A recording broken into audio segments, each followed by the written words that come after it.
All right, welcome back. We're jumping straight into part 2 of our leprosy series.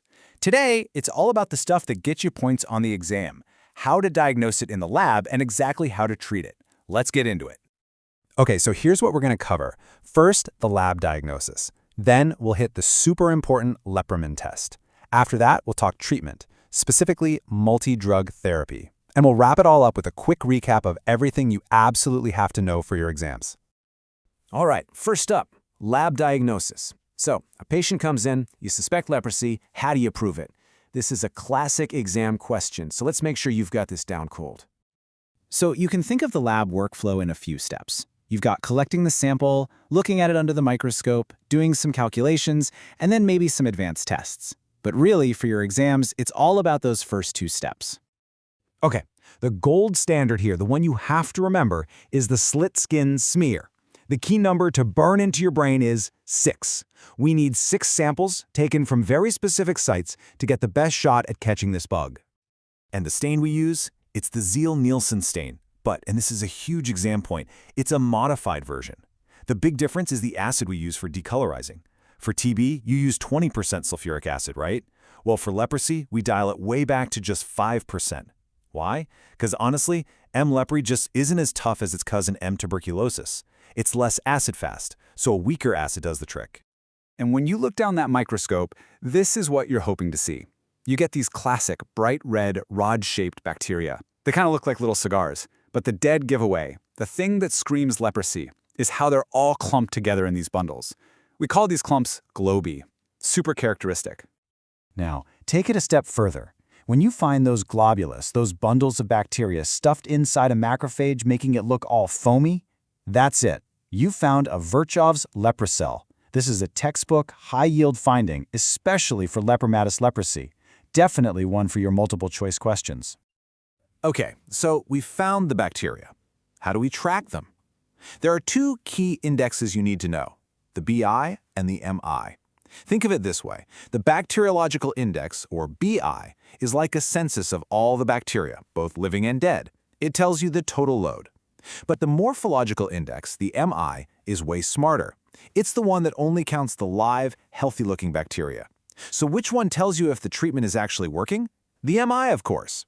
If the MI is going down, your drugs are doing their job. All right, moving on. We've confirmed it's leprosy. The next big question is, what kind of leprosy is it? This is where the Lepromin test comes in. Now listen up, because this is probably the most common mistake students make. The Lepromin test is not for diagnosis. I repeat, not for diagnosis. It's for classification and figuring out the prognosis. Huge difference. So this test is interesting because you actually read it twice. The first reading is early, at 48 hours. That's called the Fernandez reaction, and it just tells you if the person's been exposed before. But the one we really care about comes much later, at 21 days. That's the Mitsuda reaction. This late reaction is the one that gives us the goods. It tells us how strong the patient's cell-mediated immunity is against the bug. And interpreting it is super straightforward. If the Mitsuda reaction is positive, meaning you get a nice big nodule, that's great news. It means the patient has strong cell-mediated immunity. This points to tuberculoid leprosy, which has a good prognosis.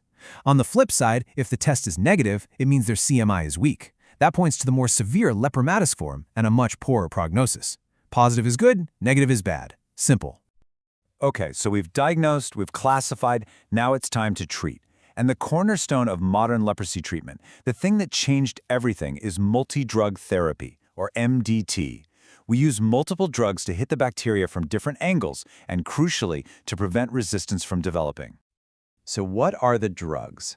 Well, there are 3 main players, and I've got a super easy mnemonic for you. Just remember DRC. D for dapsone, R for rifampicin, and C for clofazimine.